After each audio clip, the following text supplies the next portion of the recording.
વિજ્ઞાન જ્યાં વિચારતું રહી જાય છે ને સાહેબ, ત્યાંથી જ ભારતની પરંપરા, ચમત્કાર અને શ્રદ્ધા શરૂ થાય છે. દાહોદના ગરબાડામાં આ વર્ષે પણ કંઈક આવું જ જોવા મળ્યું.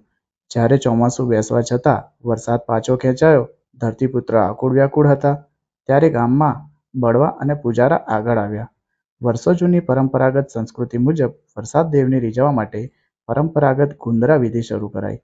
પૂજન પૂરું થતાં જ પૂજારાએ એક મોટી ભવિષ્યવાણી કરી કે બરાબર 2 દિવસમાં મેઘરાજા ધબધબાટી બોલાવશે.